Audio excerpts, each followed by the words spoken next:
Wala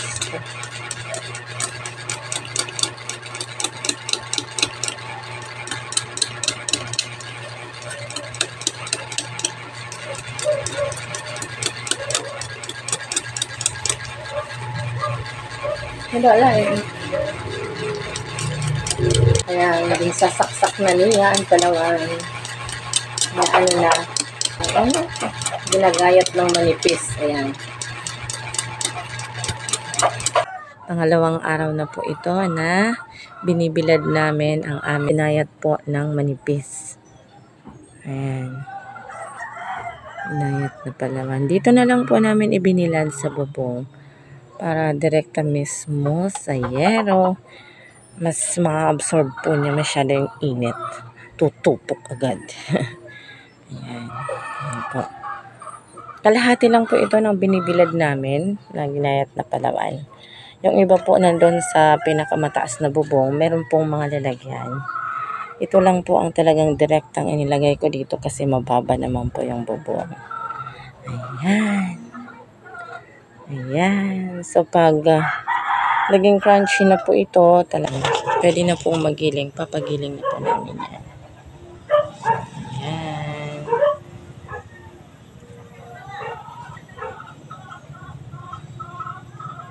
Ayan na po mga kapatid, ang aming sinaksak na Palawan. Ayan. Ginayat na Palawan. Ano na po siya, crunchy na po siya. Sa waray-waray po, kiging na siya. Ayan o. Pwede na po siyang ipagiling. Dalhin ko na po sa gilingan. Ayan. Hindi lang po yan, marami pa po yun sa taas ng bubong.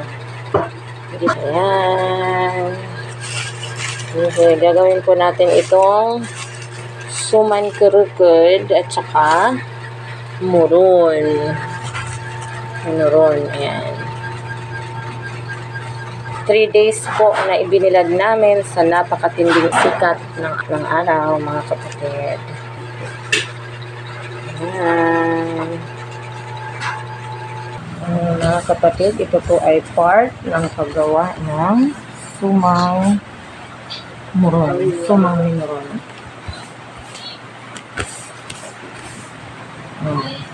Una, maunyan po muna natin ang dahon. Lilinisan. Ito pong dahon na ito sininit na po sa apoy para lumambot. Hindi po siya manigas.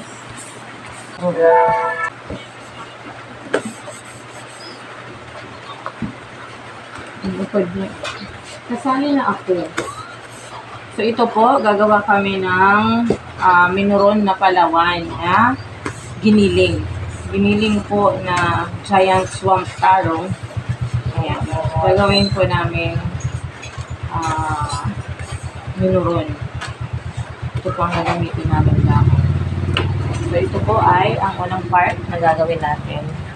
Ayan. Yung dahon po na yan ay amin na pong pinakuluan para lumambot. So po, ang gagawin natin ay 8 cups of giant taro flour to be mixed with wow, English. Sabay na natin. Ayan, hahaluan natin ng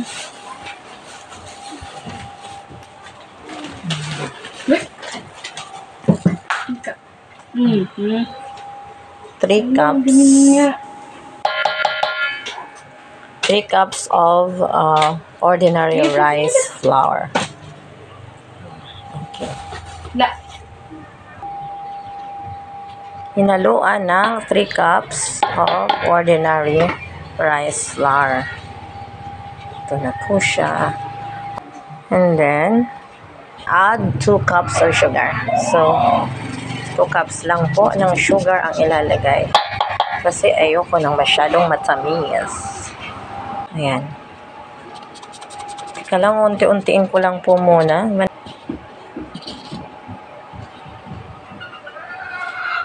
Kasi mahirap na, baka po masyadong matamis. Ayan, coconut milk po yan. Kakanggata po yan. Lagyan po natin ng 4 cups. Yan na po yan. Para mas malinamnam po ang kanyang sarap. Okay, haluin lang po natin ang haluin. Hanggang ma-form po siya na parang dough. Ayan, lagyan pa po natin siya ng tubig. Ayan, another tubig. 4 na tasang kakanggata at 2 tasang tubig. Okay na po siya.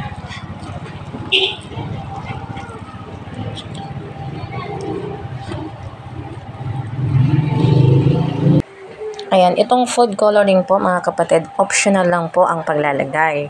Kung gusto nyo po na mayroong kulay ang ating karukod or iraid, so lagyan po natin ng food coloring. Ito po ay egg yellow. Ayan, 1 pack lang po ito ng food coloring, so ilalagay po natin.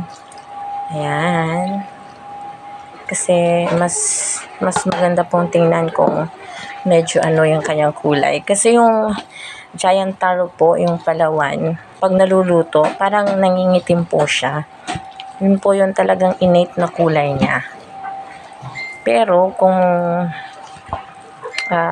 pag nilalagyan po ng food coloring, medyo naiiba.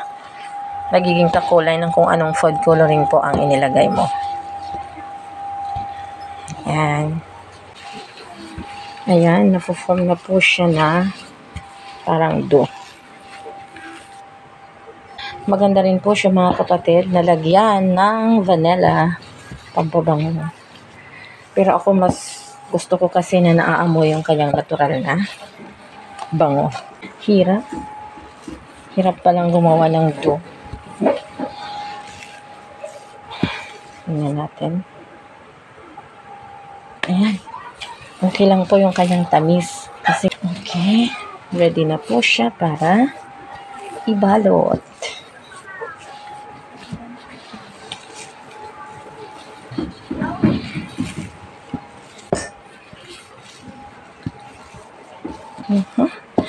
Kakapagod pala.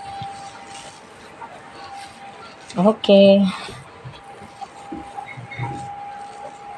Ready na po siya para ibalot, mga kapatid. Babalutin na po natin. Ayan. Ayan. Ayan na po ang mga binalot na.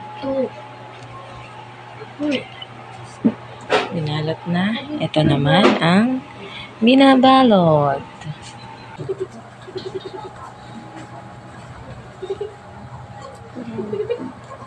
Simple lang.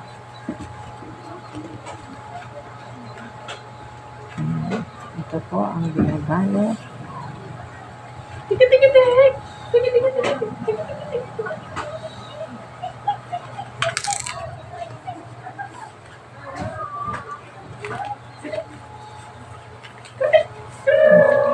Ang haba. Ang haba ng sila.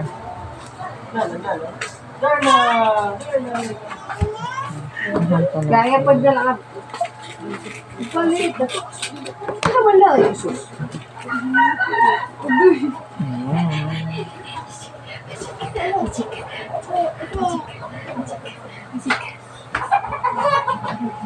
Just one more. Ayan. Ayan. Tapos siya. Wala ko man gusto. Mamaya na.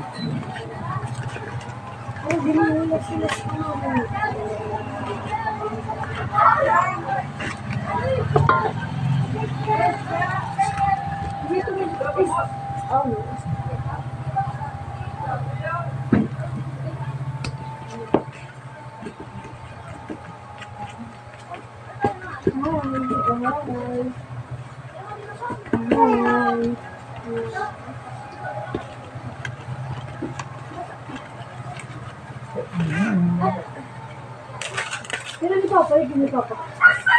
Papa. Bakit sorry?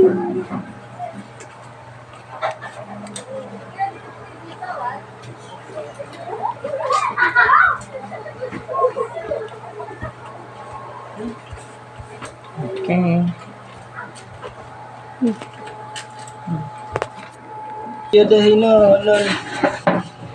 Ayan na ang aming kurukod. Ayan na po ang aming finished product